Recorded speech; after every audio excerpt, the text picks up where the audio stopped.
see you. Very nice to see you. Let me take that. Thank you.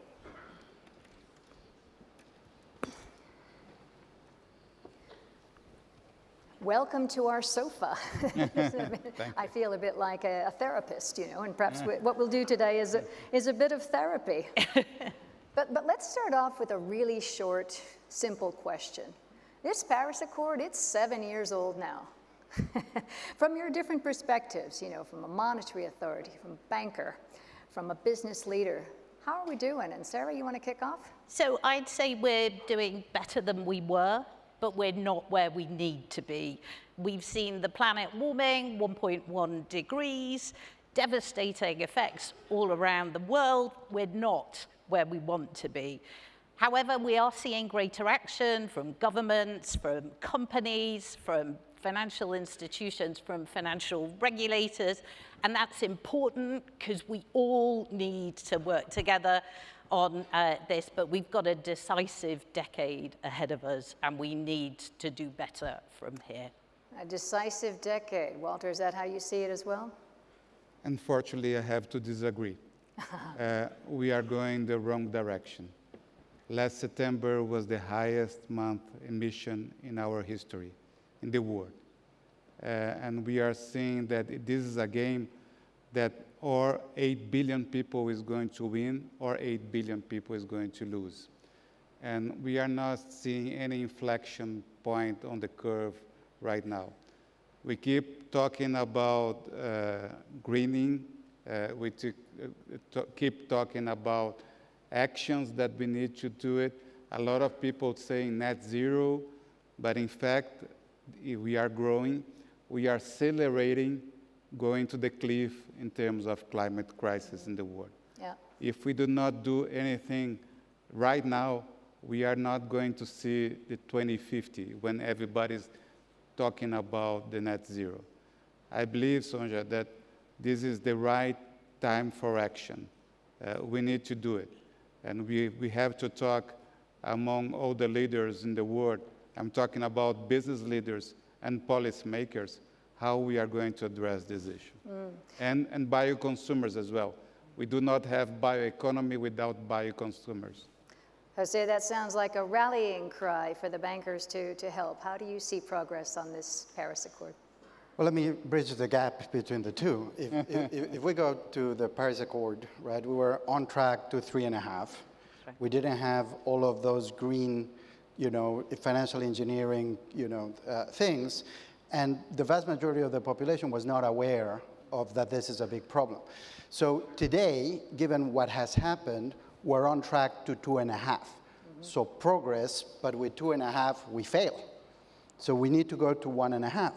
And therefore, I would say substantial progress, but not sufficient. Yeah. And the problem here is that with 2.5, you know, we fail.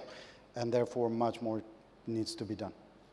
Okay, Walter, you're a little bit outvoted here. We have 2 half-full glasses and 1 half-empty glass. But maybe tell us a little bit more about this. You're just, Suzano's totally on the front line, right, in terms of protecting biodiversity, battling climate change. How do you manage all of this across your supply chains?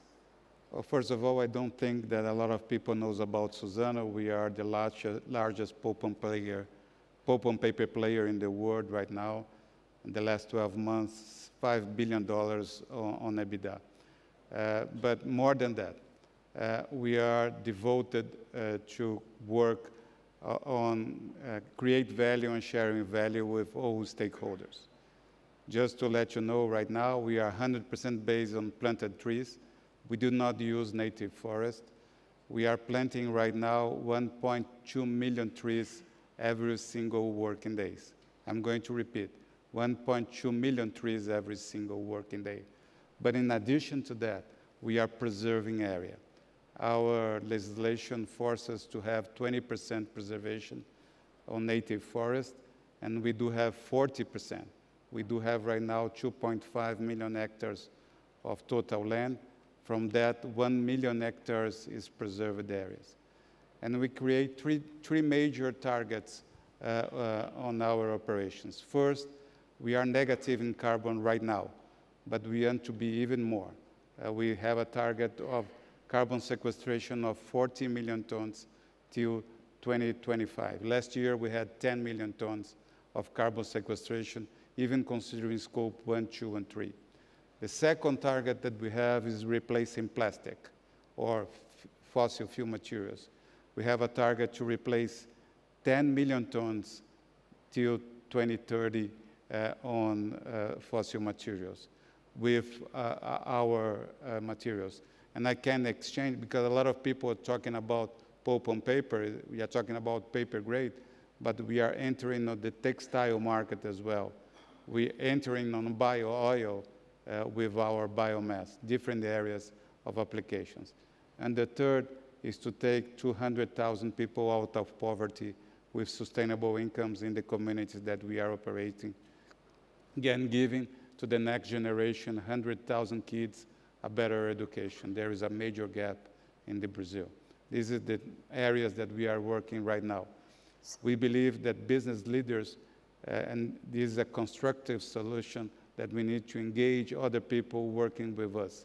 It's not a matter of competition, it's a matter of building together the solutions for the world. Yeah.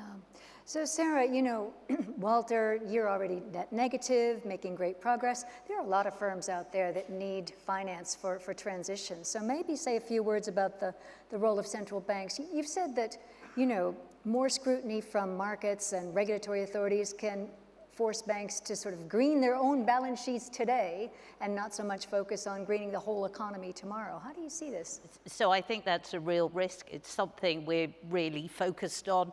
What I don't want is paper decarbonization, where people divest in order and don't reduce real economy CO2 emissions. What I want is decarbonization of paper, just as Walter described. Of course, it's for governments to determine the speed and the shape of the transition to net zero. That's not the responsibility of central banks, and we are not going to know all of the detail of all of the economy-wide transition for every jurisdiction to get us to net zero by 2050. That level of detail is unrealistic to expect it. But what central banks can do, what financial institutions can do, is start understanding the risks that climate change poses, be forward-looking, a theme that's been of the conference so far, in their risk management and their strategic decision-making, and try and ensure they're resilient to the risks, not by having financial resources for future risks, but engaging with corporate customers, with businesses, with households, to ensure that their clients are taking the actions that are necessary to reduce the emissions and so reduce the risk. And that's where we transform a risk into an opportunity, and so to growth, which again has been a really important theme of today. I think at the heart of your question is whether financial institutions should stop financing emissions-intensive industries today. I think that is the wrong outcome. To reduce emissions, financial institutions need to work with their customers to ensure that they are making the real changes in the real economy that get us to net zero. It's not just investing in the currently green, it's investing in the future green. And central banks and supervisors have got a really important role to play in ensuring that financial institutions are building the risk management capabilities, but taking that forward-looking strategic view to not decarbonize on paper, but instead to decarbonize paper. So this is a really important point. So effectively what you're saying is that from an overall portfolio point of view, a bank's portfolio could have to get a little more brown before it gets completely green, and that's a really important point. And particularly given some of the issues that we've seen recently, the events in Ukraine mean the road from here is going to be a bumpier one than we thought it was going to be. Well, quite so, and Jose, you know, this has got to be an issue for you when you look at the portfolio. The war in Ukraine, very disruptive, lots of concerns about energy security.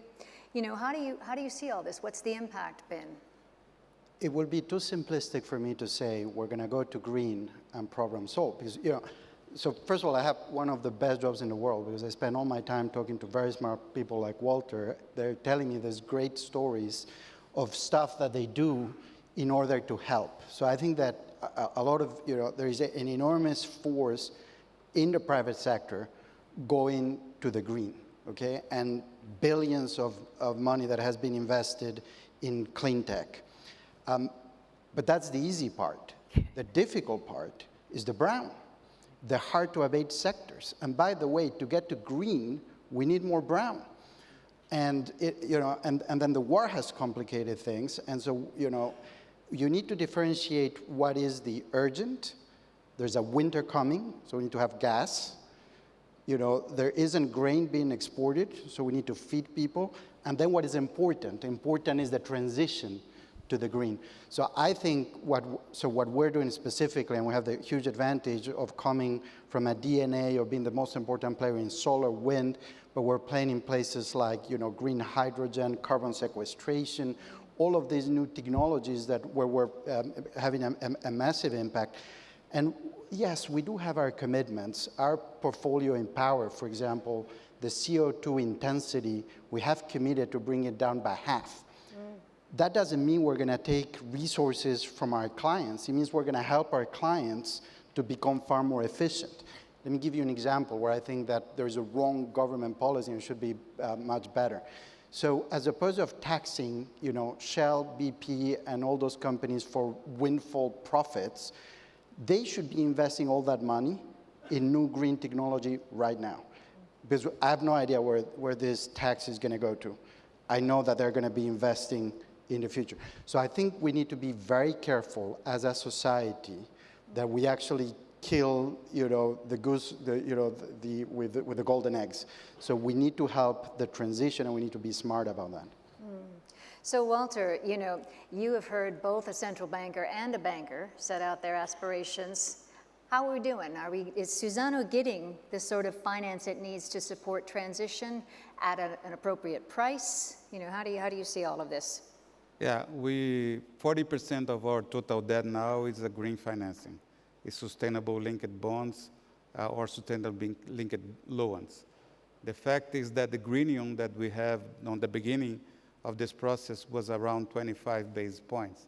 Right now, the greenium is 5 basis points. Why are you going to ask for a private sector to make targets very strong and very difficult targets to achieve? And if we have a penalty of 25 basis points, if you have a greening of 5 basis points, it doesn't make any sense to do it.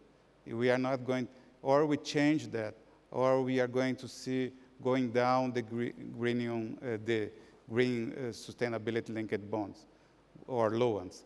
We believe that this is critical to finance. If we have the combination of green bonds in one side and carbon price through regulated and or voluntary markets, this is going to finance the largest capex on our history to the greening, more green economy. So, Sarah, you've been listening to this, and one of the questions that often occurs is, what about, as regulators think more about climate risk and transition planning, what might be some of the unintended consequences of greater regulation? Could brown finance simply migrate outside the regulated financial sector? Green asset bubbles? What keeps you up at night? So I worry an awful lot about unintended consequences. First and foremost, I worry about activity migrating outside the banking sector, that those that most need to decarbonize don't get access to the finance that we all need them to do in order to do that reduction in emissions. That's bad for the planet, it's bad for risk. It also means it's harder to know what's going on, right? Because it's more transparent if it's less transparent if it's in the shadows. I worry about rapid changes in prices of the green and the dirty. The green because there's a green asset bubble, and risks of greenwashing, if demand for green finance is greater than the supply. And I worry about unexpected or sudden changes in climate policy leading to sharp falls in the price of emissions-intensive activities. And also, and this is really important, I worry about unintended distributional outcomes. If the supply of finance to reduce emissions is not there at a rate that is below the increase in sustainable alternatives. Think about mortgages on buildings that are energy inefficient.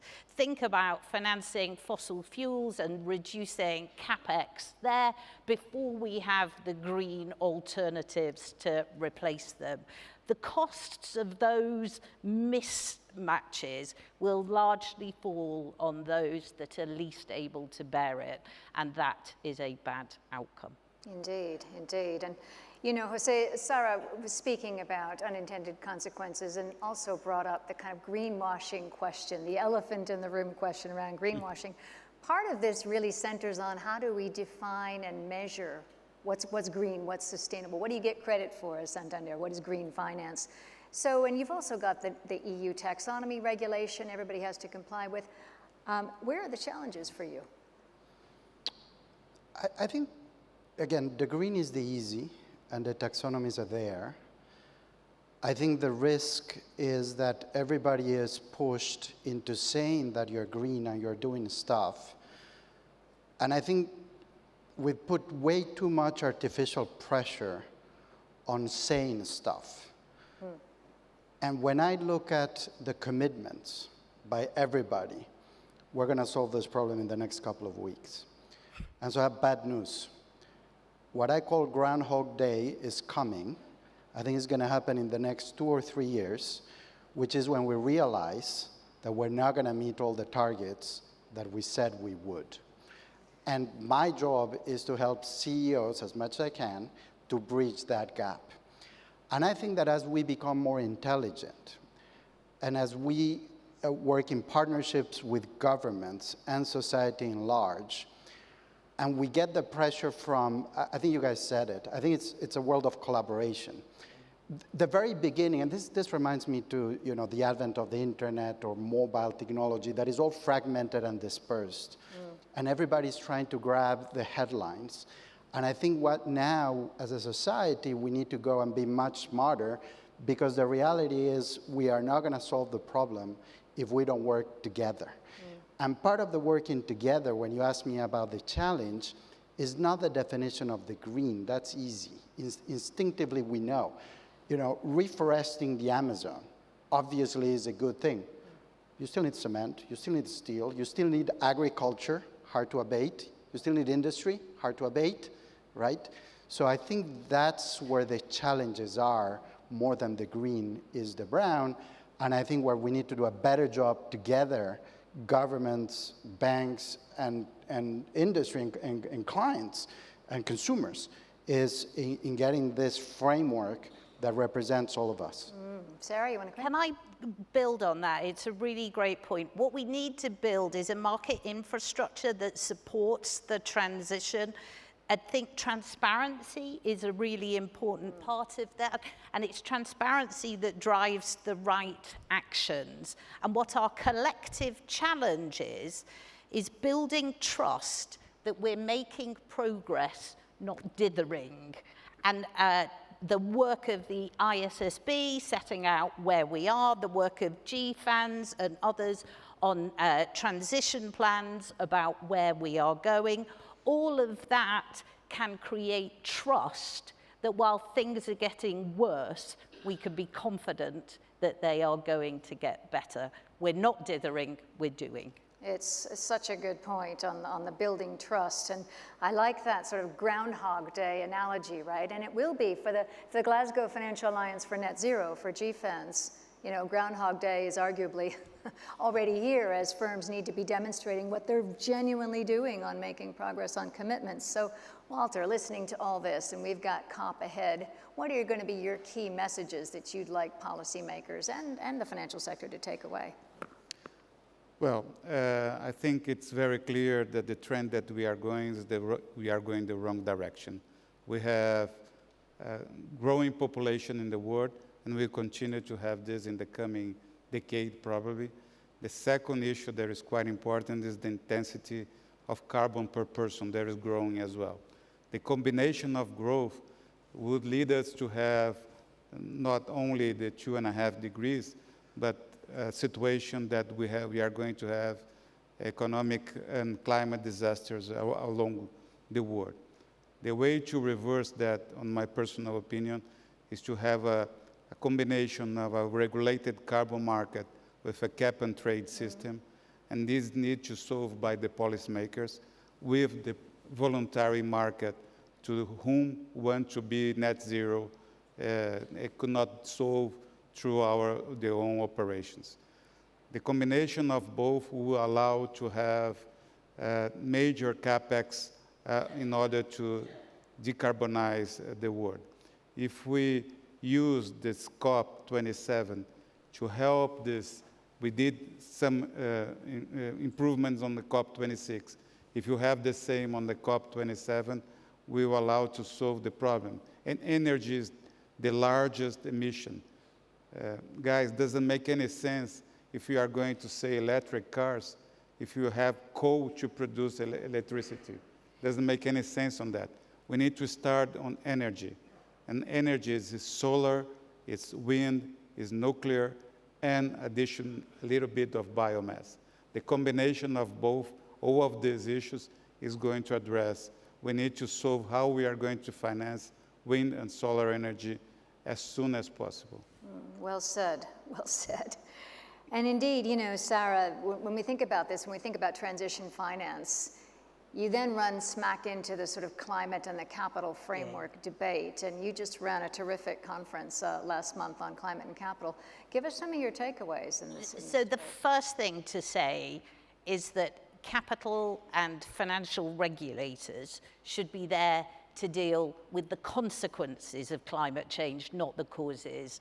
The causes of climate change arise in the real economy, and therefore real economy regulators and governments to take the lead on. However, there are financial risks as a result of climate change, and our conference was designed to try and understand whether we did a good job in the capital framework of recognizing those risks, and so reflecting them in the framework. We'd identified two potential gaps: capability gaps, because we didn't have the data or the risk management capabilities to know where the financial risks from climate change might arise. And we also had identified regime gaps where, because our regime is typically backward-looking rather than forward-looking, it was hard to capture what is, of course, an unprecedented risk. The conference asked 3 questions. Where in the capital framework would it be most appropriate to capture these risks? What's the appropriate time horizon? Should we be setting capital for decades ahead? We don't usually. And how do we deal with uncertainty? Because, of course, there's a huge amount of uncertainty about these future risks. It was a great discussion. Consistent with everything on climate, there's no easy answers here, but a few takeaways. A world with climate change is a riskier one than a world without, so we need to look at this carefully. There is a lot of uncertainty about the size, and so financial institutions, central bank supervisors focusing on building risk management capabilities, getting the data, is an absolutely foundational first step. Thirdly, the nature of this risk is different. It's non-cyclical, it's non-linear, it's endogenous. We need to look ahead. And of course, as we look ahead, we get more uncertainty. And that brings with it the risk of unintended consequences if we get the decisions wrong. So it's a careful balance to be struck here between the burden of proof to act and the unintended consequences of taking the wrong action. We'll feed all our work into the BCBS Task Force on Climate-Related Risks and the IAIS to ensure it's internationally taken forward. But I want to kind of end with one reflection on this. I've had the climate portfolio at the Bank of England for 5 or 6 years now. And we've switched, when I'm talking to financial firms, from talking about scenario analysis to investigate what might happen, instead to thinking about stress testing and how bad might that be. And that's coming from the financial institutions, not from the regulators. It's a noticeable change. It's really helpful to have those takeaways because there is no more sensitive subject, I think, for the financial services industry than the use of the capital framework in a climate context. And, you know, you heard Anna Botín last night refer to the connection between capital and the ability of banks to sort of finance the real economy. So thank you for sharing those perspectives, and that was a terrific conference. So, José, you get the last word here, and this is around the question of fragmentation, right? We've been talking about these different pathways, different approaches, and so on. The US one way, Europe another, emerging markets have an entirely different perspective. How is this impacting your ability to do business cross borders, and where do you see this going? Well, they have different programs and views because they're in a different place. In Europe is about energy security right now. Nobody talks about this, but the US produces 50% more gas than Russia. But nobody talks about that, right? And in emerging markets, you know, who's going to pay the bill? And there are moral issues here, right? So for 250 years, the North has burned resources and developed. It's become rich. And the South is saying, why can't we do the same? I was with a bunch of finance ministers from emerging markets, a lot of from Africa, and they explained the following. A lot of the coal plants have a life of 40 years. They're at 7 right now, 33 to go. Who's going to take the loss? Who pays, right? And again, we need to find, you know, this is a global problem, so we're all going to have to pay for the problem. But all of the, you know, most of the global problems they emanate and they express themselves the same way, which it looks a lot of fragmentation. That's where we are today. Remember when the mobile industry happened, there was TDMA, CDMS. I used to live in Asia at the time, and I was with a phone in Tokyo, a phone in Hong Kong, a phone in Sydney. They didn't talk to each other. And I think that the reality is the solutions to the issue, whether it's wind, solar, nuclear, carbon sequestration, on and on, they need to be global technologies at scale. It's going to transcend government regulation, you know, the portfolio of the bank, and that's global. So that's not fragmented. This is going to integrate. And the second issue I would say is a lot of the firms that have today the firepower to deal with the problem, you know, the Susannas, us, we operate globally. And therefore, we are going to solve for the highest common denominator. And we, you know, I ask our CEO, Jose Antonio, he gets all these nasty letters from the NGOs that were financing this, and this, and he calls me and says, well, it's you on the corporate investment bank, you know, sort that out. And I think ultimately our job in society is to make sure we help those technologies, those companies into breaking that fragmentation, which is a challenge today, but I think it's a big opportunity. So I'm going to finish with the optimistic view in a world that it is a very difficult world. You know, it's taken us 250 years to build this the post-industrial architecture. It is an incredible economic opportunity that can help also deal with the climate issue. And that is a great summary of much of what we've discussed today, and a great place to end the discussion. The three of you collectively have really done a great scene setting just ahead of COP27 on this really important discussion today. So just join me, please, in thanking our panelists for a terrific discussion. Thank you.